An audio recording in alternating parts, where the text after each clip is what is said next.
Oke, selamat datang kembali di channel analisis laporan keuangan oleh Edwin. Untuk hari ini saya dapat request sebenarnya untuk bahas saham Gudang Garam ya, GGRM. Kenapa? Karena memang akhir-akhir ini memang beritanya sedang ramai gitu ya, isu PHK gitu ya, entah benar atau tidak gitu. Cuman maksudnya di sini adalah salah satu bukti juga ya, bisa kita buktikan gitu. Sebenarnya apa sih yang terjadi gitu ya, sehingga mungkin mungkin PHK ini, isu PHK ini bisa muncul gitu. Apakah bisa kelihatan nggak dari laporan keuangannya gitu ya? Memang untuk saya sendiri fokusnya itu kan ke analisis laporan keuangan ya gitu. Jadi nggak melihat juga makronya, lihat atau mungkin prospek bisnisnya gitu. Tapi nanti akan saya tarik kira-kira alasan-alasan apa sih yang bisa memungkinkan gitu, mengapa bisa terjadi gitu ya kejadian yang ada. Oke, jadi kita disclaimer dulu ya seperti biasa. Jadi materi ini gitu ya, video ini disusun oleh saya sendiri, Edwin, ya, untuk tujuan berbagi wawasan, berbagi pengalaman, berbagi sudut pandang pribadi saya seputar analisis laporan keuangan dan juga investasi saham gitu. Jadi konten ini bukan merupakan rekomendasi investasi ya. Jadi tidak dimaksudkan untuk ajakan beli atau jual atau hold suatu saham. Jadi segala keputusan investasi sepenuhnya ini tanggung jawab pribadi teman-teman gitu ya. Jadi disarankan untuk riset mandiri, analisis mendalam gitu. Kalau perlu ya konsultasi dengan penasihat keuangan gitu. Oke, jadi gitu. Untuk melihat suatu perusahaan gitu, saya memilih perusahaan itu perlu 3 kriteria utama gitu. Dari sepengalaman saya dari 2016 sampai sekarang. Yang pertama itu perusahaan yang wajib sekali membagikan dividen gitu. Kenapa harus dividen gitu? Karena dividen ini adalah keuntungan perusahaan yang dibagikan kepada pemegang saham. Jadi kalau misalnya teman-teman berinvestasi di bursa efek, Anda ini kan posisinya sebagai pemegang saham gitu ya. Dari keuntungannya dari mana gitu ya? Cuman dua, dari dividen atau enggak dari capital gain gitu ya. Nah cuman kalau misalnya posisinya sebagai direksi atau komisaris sudah dapat gaji gitu, jadi nggak peduli gitu mau perusahaan ini performa kurang baik atau misalnya aku ya tidak maksimal lah gitu ya, udah tenang-tenang aja karena udah dapat gaji gitu, jadi nggak begitu peduli mungkin gitu. Nah tapi untuk teman-teman yang berinvestasi di saham gitu ya, penting sekali untuk melihat dividen ini gitu ya, karena kalau misalnya perusahaan nggak bagi dividen, patut dipertanyakan gitu ya, karena alasan utamanya ya kenapa dipertanyakan ya karena mungkin untungnya ini hanyalah untung yang bohong-bohongan atau hanya untung di atas kertas gitu. Jadi penting sekali ya, dividen ini adalah kunci gitu ya, salah satu perusahaan yang sudah matang, yang sudah matur dan terbukti menghasilkan keuntungan. Nah, jadi untuk perusahaan yang bisa bagi dividen ini, itu harus memiliki kondisi bisnisnya yang sehat dulu gitu ya. Nggak boleh dengan kondisi bisnis yang nggak sehat gitu. Jadi kalau misalnya bisnisnya nggak sehat gitu ya, ya akan sulit sekali bagi dividen. Contohnya gini, perusahaannya rugi terus. Kita kalau rugi terus ya otomatis lah ya nggak bisa bagi dividen. Tapi sekarang dia untung terus tapi nggak punya uang kas untuk dibagikan gitu. Ya sama saja gitu ya, itu juga akan apa ya namanya, ya nggak dapat dividen gitu ya, karena kan uangnya harus dipakai untuk menutupi operasional gitu, untuk investasi atau mungkin untuk pembayaran utang, pinjaman-pinjaman yang ada gitu. Jadi ya ini kedua hal ini adalah hal yang berkaitan gitu, nggak bisa dipisahkan.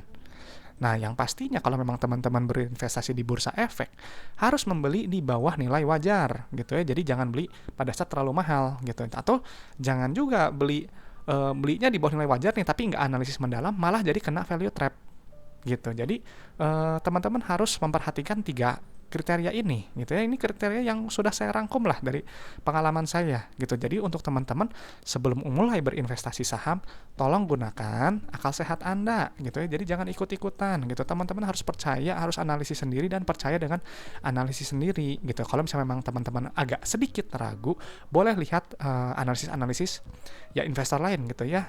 Jadi biar ada sedikit sudut pandang gitu. Takutnya ada apa yang miss gitu ya. Jadi teman-teman bisa dapat gambaran penuhnya gitu. Karena disebut dengan nilai wajar ya tadi ya. Jadi memang ya yang saya lakukan ini memang mengikuti konsep value investing gitu. Jadi saya akan membeli ketika harganya ini di bawah intrinsic value-nya gitu ya. Nah, intrinsic value-nya saya gunakan PBV sama dengan 1. Jadi ketika pada saat mungkin PBV 0,6, 0,5 gitu ya, atau 0,3 gitu. Itu ya disitulah saya mulai cicil beli gitu ya, gitu, sudah dapat margin of safety yang cukup, dan ketika harga sahamnya ini nanti mencapai PBV sama dengan 1, ya saya jual gitu, exit saja, nanti tinggal cari saham yang lain. Atau kalau memang perusahaannya memang sangat bagus gitu ya, ya saya bisa hold lebih lama gitu, atau mungkin pegang lebih lama aja lah pokoknya gitu. Tapi ingat, perlu waktu gitu ya, jadi ini nggak sebentar gitu. Kalau teman-teman memang mau mengikuti gaya investasi, ya memang perlu waktu, nggak bisa sekejap gitu ya besok langsung kaya gitu, nggak seperti itu gitu. Jadi memang untuk teman-teman harus punya prinsip yang ketahui dulu ya, prinsip dasar yang harus tertanam dulu di dalam diri Anda. Yang pertama ya harus sabar, sikap Anda harus sabar tadi ya, nggak boleh buru-buru, harus cermat gitu, menganalisis dulu lebih dalam supaya tahu nih dalamnya perusahaan ini bagaimana, bagus atau enggak.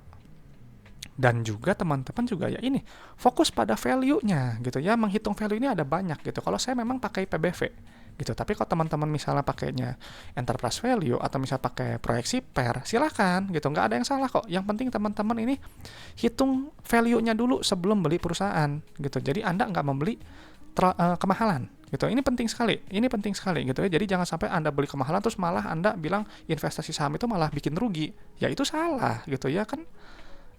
Anda harus membelinya pas lagi ya murah lah gitu ya, harus di bawah nilai wajar gitu. Nah, dan tentunya yang tadi gitu ya, untuk mencapai nilai wajar itu perlu waktu gitu ya, perlu orientasinya jangka panjang gitu ya, nggak bisa sebentar. Yang tadi udah saya singgung sebelumnya. Karena apa gitu ya, karena pada akhirnya gitu harga saham ini nanti akan mencerminkan gitu ya, atau mengikuti kinerja fundamental perusahaan gitu ya, tentunya dalam jangka panjang. Ini yang lupa gitu ya. Jadi teman-teman bisa lihat perusahaan-perusahaan yang mungkin sudah digocap gitu ya, sudah diparkirnya di angka 50. Teman-teman coba cek deh laporan keuangannya, itu semuanya ya memang bermasalah, perusahaan yang memang buruk secara performa perusahaan gitu, baik secara profitabilitas atau secara arus kas gitu. Jadi teman-teman harus hati-hati gitu ya. Jadi jangan terkecoh dengan keuntungan jangka pendek gitu, yang misalnya harganya yang sedang digoreng oleh market maker. Hati-hati gitu, jangan meresikokan uang yang sudah Anda kumpulkan dan nanti hilang sekejap, jangan gitu. Nah, jadi gitu, apa sih yang saya lakukan biasanya? Ya saya menganalisis laporan keuangan gitu. Jadi laporan keuangan ini, memahami laporan keuangan ini sifatnya wajib gitu ya. Ini adalah bagian dari analisis fundamental gitu, dan saya hanya fokusnya di laporan keuangannya aja gitu. Jadi memang ada neraca, laporan laba rugi, arus kas, dan ada pos-pos keuangan gitu ya, indikator-indikator yang banyak gitu. Cuman gitu ya, dari semua indikator yang saya pilih gitu, nanti akan bermuara ada benang merahnya nih gitu ya. Apa tuh? Ya ini 7 ciri perusahaan sehat yang layak diinvestasikan. Ini versi saya gitu. Jadi saya hanya menggunakan ya indikator-indikator ini aja gitu ya, yang saya biasa gunakan gitu. Karena dengan menggunakan indikator-indikator ini, saya sudah bisa melihat gitu 7 ciri apa aja gitu ya. Ya perusahaan yang sehat ini yang layak diinvestasikan adalah yang punya bisnis sehat gitu ya, menghasilkan uang kas nyata gitu ya. Lalu punya likuiditas dan keberlangsungan operasi yang bagus. Bisa bayar dividen gitu ya, mandiri secara finansial, nggak bergantung utang gitu. Kalau misal bergantung utang terus, ya artinya kurang bagus. Utang memang perlu gitu, tapi kan nggak harus seluruhnya gitu dari utang, atau malah mengambil pinjaman terus-menerus gitu. Dan juga adanya pertumbuhan, adanya ekspansi jangka panjang gitu. Dan juga perusahaan ini juga menjaga kepercayaan investor dan kreditor juga gitu. Dari mana ya ini? Di sebelah yang di dalam kurung ini adalah indikator yang saya gunakan gitu ya, pos-pos laporan keuangan yang saya gunakan, yang saya lihat gitu. Dan yang terakhir ya valuasinya dan juga stabilitas sahamnya gitu ya. Ini semua berhubungan nyata gitu semuanya. Memang kalau misalnya teman-teman pakai indikator lain, ya ini logika aja lah, perusahaan sehat yang layak diinvestasikan gitu. Mungkin teman-teman nggak pakai pos keuangan ini gitu ya, nggak pakai indikator ini. Tapi kan intinya sama gitu ya.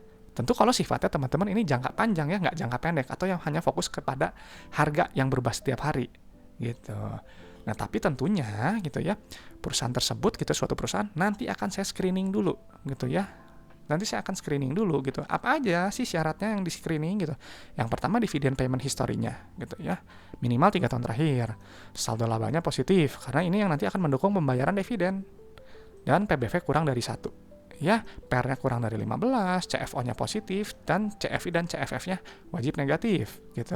Ini semuanya udah ada berhubungan. Ini alasannya sebenarnya gitu ya, apa yang saya lakukan gitu. Jadi kalau teman-teman nonton video ini sampai habis, nanti baca lagi nih 7 ciri perusahaan sehat yang layak diinvestasikan. Ini versi saya gitu. Ini basic logic aja lah gitu ya, nggak gampang kok gitu.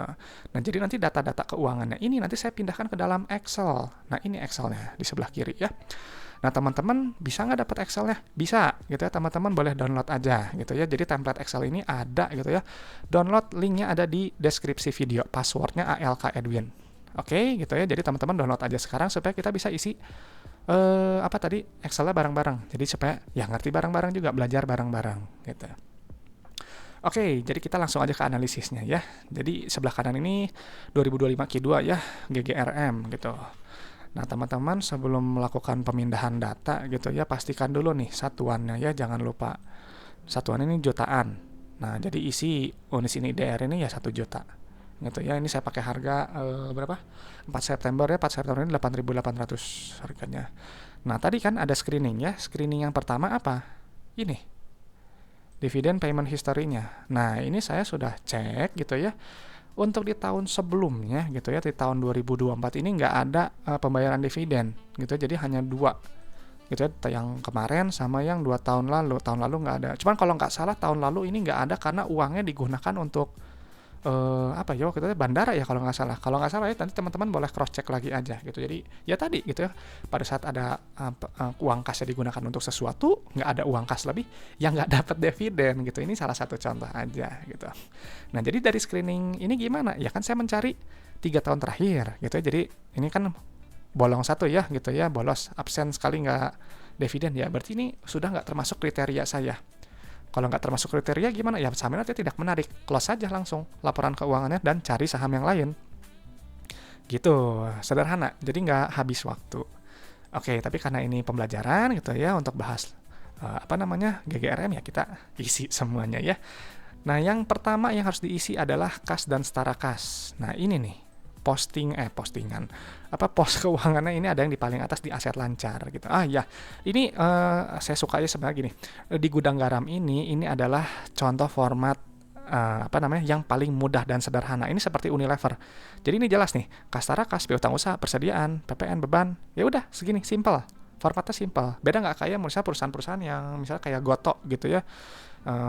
Goto itu ribet banget gitu ya. Dan itu saya nggak suka gitu ya. Karena kalau nggak simple ya berarti kan lebih rumit ya untuk dipahaminya gitu. Kalau saya sukanya yang sederhana, yang simple. Jadi ya hanya untuk informasi aja gitu ya.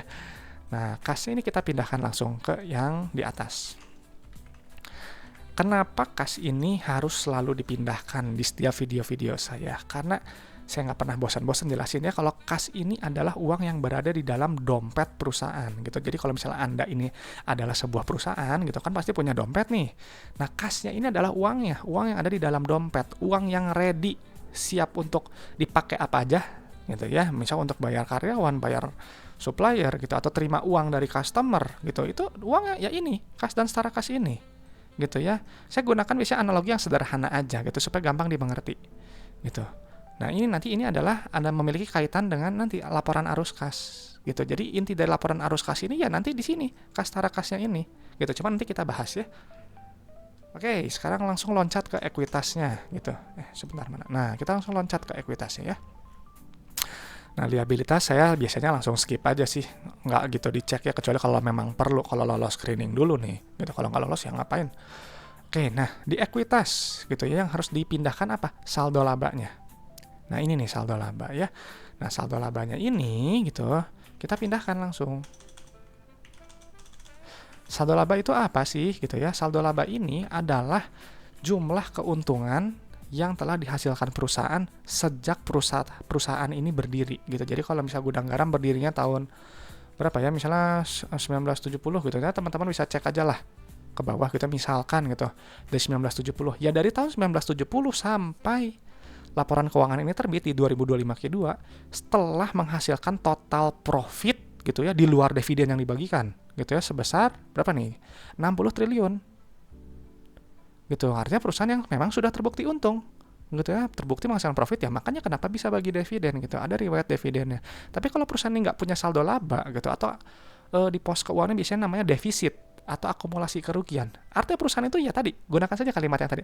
Dari perusahaan itu pertama kali berdiri sampai kuartal itu laporan kuartal itu terbit sudah rugi ya sekian jumlahnya. gitu. Artinya kalau defisit ya rugi melulu gitu ya, rugi melulu. Buat apa membeli perusahaan yang dia selalu rugi gitu, yang nggak bisa bagi dividen gitu. Kecuali kalau Anda memang bisa percaya gitu ya prospek ke depannya. Cuman kalau saya nggak pernah pakai prospek, saya nggak pernah pakai proyeksi-proyeksi karena sifatnya ya tadi subjektif gitu ya. Jadi terlalu banyak variabel-variabel yang mungkin ya harus berapa persen lah, berapa persen. Nah, saya nggak suka. Makanya saya kenapa sukanya pakai PBV? Ya yang simpel aja. Dari laporan terakhir, cetek, udah. Itu aja, kayak gitu. Jadi nggak ada proyeksi-proyeksi. Gitu. Nah, sekarang langsung pindahkan ke apa? Ekuitas pemilik ya. Ekuitas pemiliknya ini nih. Pakai ekuitas yang dapat diatribusikan kepada pemilik entitas induk. Teman-teman langsung isi aja ya. Isi aja.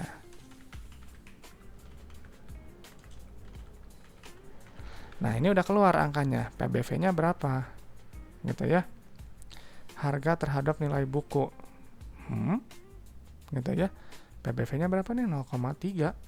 Gitu ya. Kayaknya ini ada yang salah. Gitu ya. Kayaknya nggak mungkin 0,3. Kayaknya ini nggak mungkin 0,3 deh. Gitu ya. Coba sebentar, saya cek dulu. Kayaknya kalau nggak salah nggak 0,3 deh GGRM.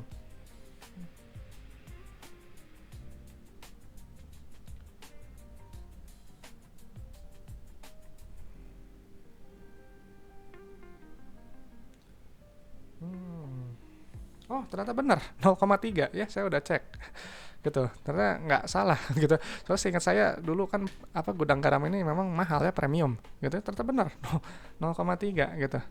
Gitu ya. Memang kadang kalau jomplang saya karena udah lama nggak pernah lihat GGRM ya gitu, karena saya GGRM ini kan dia menjual rokok gitu ya, dia bertentangan lah dengan moral saya karena saya bukan perokok gitu, jadi nggak akan melihat saham-saham seperti ini gitu. Nah, oke, jadi ini PBV 0,3 gitu ya, murah sekali sebenarnya, murah sekali gitu secara valuasi PBV gitu, dan saldo labanya juga positif ya gitu, dan ini sebenarnya bagus secara valuasi PBV gitu. Tapi ingat, PBV ini kebanyakan value trap gitu ya, jadi jangan pernah pikir kalau PBV ini ya segalanya gitu ya gitu. Saya terus terang aja, saya akui kalau misalnya PBV ini penuh kekurangan gitu, maka kenapa kita harus filter lewat apa ya tadi, dividend payment history yang tadi, dan yang kedua bisnis yang sehat. Kita kan ini baru sampai PBV-nya aja ya, belum cek laporan laba ruginya. Nah, sekarang kita cek laporan laba ruginya. Nah, ini ya, kalau saya hanya pakai 3 ya, revenue, gross profit, sama net profit gitu. Nah, ini kita pindahkan saja angkanya ya.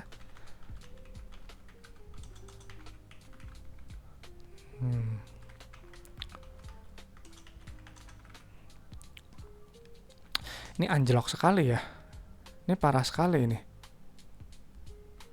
Ini nanti kita teman-teman udah pindahin ya, sebenarnya ini kan pendapatan yang paling atas, laba brutonya, yang keduanya setelah dikurangi COGS, dan labanya jangan pakai yang ini, tapi pakai yang diatribusikan kepada pemilik entitas induk. Nah, yang ini. Jadi pindahkan yang paling bawah. Nah, ini nah dari sini bisa kelihatan sebenarnya ya. Kita lihat nih, revenue-nya ini turun gitu ya. Jadi revenue ini apa sih? Revenue itu adalah jumlah uang yang diterima dari customer gitu ya. Jadi kalau misalnya pendapatannya meningkat, berarti semakin banyak customer yang pakai barang atau jasa Anda. Tapi kalau misalnya pendapatannya turun, ya artinya mungkin gitu ya, barang atau jasa Anda ya sudah berkurang digunakan oleh customer gitu, atau customernya udah punya alternatif lain gitu ya. Ini turunnya 10% ada ya kayaknya ini ya gitu ya, turunnya agak lumayan gitu.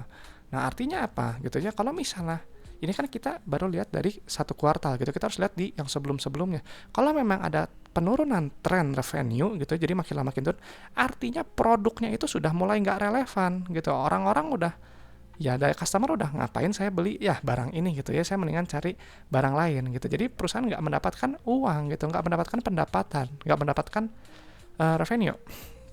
Nanti kan revenue yang ada ini yang diterima dikurangi oleh beban pokok ya. Nah, ini beban pokoknya dapat hasilnya ini tuh, gross profitnya juga turun gitu ya. Kalau gross profitnya turun, artinya apa ya, sama tadi gitu ya, bisa karena pendapatannya yang dia turun atau bebannya yang naik. Nah, cuman kalau yang ini dia sinkron, sama-sama turun gitu ya. Gitu. Nah, ini nanti kan bisa harus dicek juga nih. Kita bisa cek juga sedikit misalnya ke apa namanya persediaan. Nah, tapi ini persediaan juga turun gitu ya. Sebenarnya kadang kalau misalnya persediaan naik, dia artinya banyak stok numpuk gitu biasa. Nah, ini kita cek lagi langsung ke laba bersihnya. Laba bersih ini anjloknya parah sekali. Turunnya udah benar-benar habis gitu ya. Kenapa ya habis? Nah, kita bisa cek nih ada beban usaha gitu. Nah, ini kalau untuk GGRM gitu ya, Gudang Garam, setahu saya bisnisnya ini kan dia bayar pajak ya gitu kalau nggak salah. Jadi pajaknya lama, cukainya makin lama makin naik gitu. Jadi mau nggak mau juga perusahaan ya harus meningkatkan nilai produknya gitu ya. Gitu, atau ya efisiensi gitu, mungkin produknya mungkin dikecilin kali ya gitu ya. Jadi supaya tetap ada pemasukan gitu, tetap ada pendapatan gitu. Ya memang banyak sekali orang yang bilang kalau bisnis rokok ini ya bisnis yang sunset gitu ya, yang entahlah gitu ya, prospeknya kurang bagus gitu ya. Cuman kalau dari sini ini sudah jelas gitu ya kenapa bisa PBV 0,3 ya, karena ini anjloknya parah sekali, performanya buruk sekali gitu ya. Kalau kata saya sangat buruk gitu, karena ya ini ya teman-teman bisa lihat sendiri lah gitu ya. Nah, cuman kalau peluangnya gimana gitu ya, peluangnya ya kalau memang teman-teman beli gitu ya, misalnya suatu saat perusahaannya bagus kembali gitu ya, harga udah murah nih 0,3 PBV-nya, ya teman-teman bisa dapat potensi profit 260% kalau misalnya capai PBV sama dengan 1 gitu. Tapi sayangnya gitu ya, kalau secara PER ini nggak termasuk gitu ya, nggak masuk screening gitu. Kenapa, Pak? Lihat aja PER 72. Artinya apa? Perlu waktu 72 tahun untuk balik modal gitu ya, kalau misalnya labanya ini tetap gitu. Ini terlalu mahal gitu ya. Anda bayangkan beli sekarang dan baru balik modal 72 tahun gitu, udah keburu meninggal gitu ya. Jadi ini terlalu mahal, perusahaan ini terlalu mahal untuk profitabilitas gitu ya. Udah pasti skip ini nggak bagus gitu. Maka ini harga pasti bereaksi gitu ya. Jadi yang tadi yang saya sudah sebutkan, kalau pada dalam jangka panjang gitu, harga ini nanti akan mencerminkan kinerja perusahaan. Jadi kalau memang perusahaannya memang nggak bagus gitu ya, harga juga nanti akan mengikuti gitu. Ini kan sudah terbukti gitu ya, anjlok parah dan harganya juga makin lama makin turun. Seperti itu. Jadi makanya teman-teman fokuslah pada ya itu laporan keuangan yang terbit 3 bulan sekali gitu ya. Jadi jangan fokus ke harga yang tiap hari gitu. Janganlah kalau memang teman-teman mau investasi gitu. Tapi kalau memang mau trading ya silahkan gitu ya. Jadi ini udah nggak lolos ya sebenarnya, langsung udah cepet-cepet close aja lah ini laporan keuangannya ya.